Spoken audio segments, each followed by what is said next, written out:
afar shay haddaad ku sugan tahay adduun wixii ku dhaafay dan ha ka yeelanin yacni kuwa guulaystaad ku jirtaa afarta shay maxay yihiin waa afar un cagsi u ah wixii munaafiqa lagu sheegayay sidqu lxadiid warka inaad runta ka sheegto wa xifdu lamaana wixii ammaano ana ama xoola ha noqoto ama sir lagu sheegtay ha noqoto ama caruur lagu dhiibay ha noqoto ama aqoon diineed oo aad leedahay wuxuu doona ha noqdo wixii ammaano lagu dhiibayna wa xifdu lamaana ammaanadana inaad ilaaliso iyo wa xusnu lkhulq wa xusnu lkhaliiqa riwaayo kale dhaqan wanaagsani iyo wa cifatu lmatcam xalaal miirad waxaad cunayso waad iska hubiso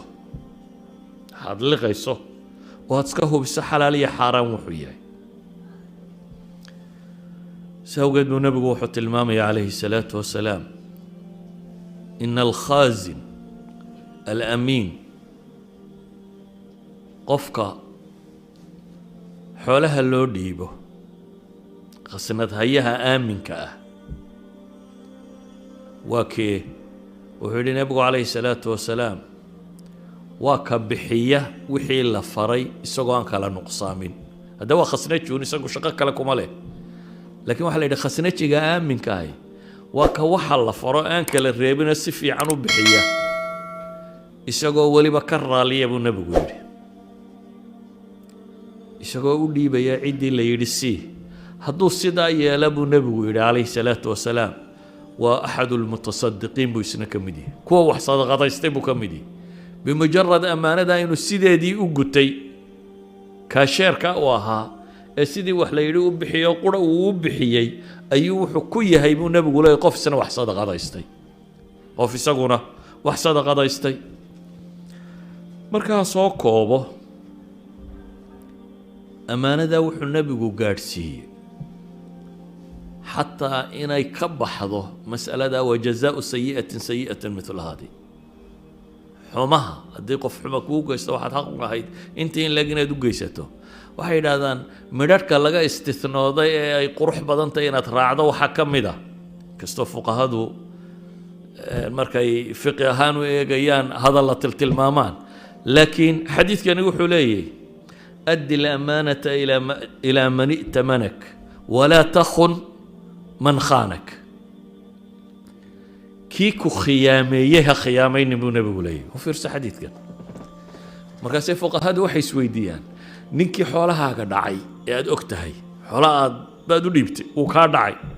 hadhowba adna jaanis baa ku soo maray xoolo uu leeyahay inay ku soo maraan adna ma u jari kartaa ayay fuqahadu isku taagan yihiin oo qowla leedahay may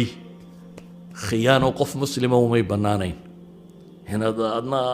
tidhaahdo awal baan dee wax igaga maqnaayeen anna in baan goynayaa ayay fuqaha badani leeyihiin maye taasi ma jirto ma samaynaysid xadiidka daahirkiisuna saasuu tilmaamaya walaa takhun man khaanak kii ku khiyaameeyey adiguna ha khiyaamaynin waxaan leenahay markaa ammaanada majaalaadkeedu waa tiro badan yihiin mid dadku u wada yaqaanaa inta badan oo wata xoolaha xoolaha haddii lagu dhiibo inaanad waxba adigu si gaara uga isticmaalin ama sidii lagu yidhi si aan ahaynba inaanad u isticmaalin taa dadku inta badan waa yaqaanaa inkastoo soomaalida agteeda xooluhu masiibo ku yihiin laakiin balan waxyaabo badan tilmaamno axaadiistu si sariixa ugu soo aroortay inay ammaano yihiin مثلا النبي يقول عليه الصلاة والسلام المستشار مؤتمن قفك تلك ويدية هو كأمين قفك تلك ويدية إن أنبسوا مالك لا ضد المامتا وحويا وخيانة قفك استوى مال لطليك وين ندتك اللقوينين داست هذا حسب جانكيني ما هي مال درنا كدعين talada maqluubka ugu dhiib ama ururkan kiini ma talada maqluubka ugu dhiib ama taajirkan waa yara loo lamayseene ha u tilmaamin halka faa'iidada ku jirta ee waddo kale u tilmaam ama wuxuu doona ha noqdo qofka wax ku weydiiyey ee tale ku weydiiyey waa qofku aaminay idan inaad meel cidla u tilmaamtaa waa nooc min alkhiyaamna buu nabigu tilmaamaya calayhi salaatu wasalaam tilmaamay waxaa ka mid ah dadku hadday sheeko gaara ku sheekaystaan waa ammaana buu nabigu leeyahy المجالس بالأمانة بنبي المجالس بالأمانة تدكو فردية قار كأيشان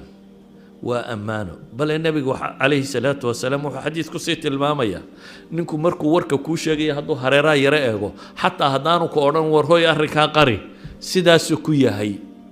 أمانة النبي عليه الصلاة والسلام عليه إذا حدث الرجل رجلا بحديث ثم التفت فهو أمانة hadduu qof war intuu kuu sheego uu hareeraha iska eego khalaas waa ammaanaya inaad sheegtaa kuuma bannaana xataa haddaa qofka isqabataan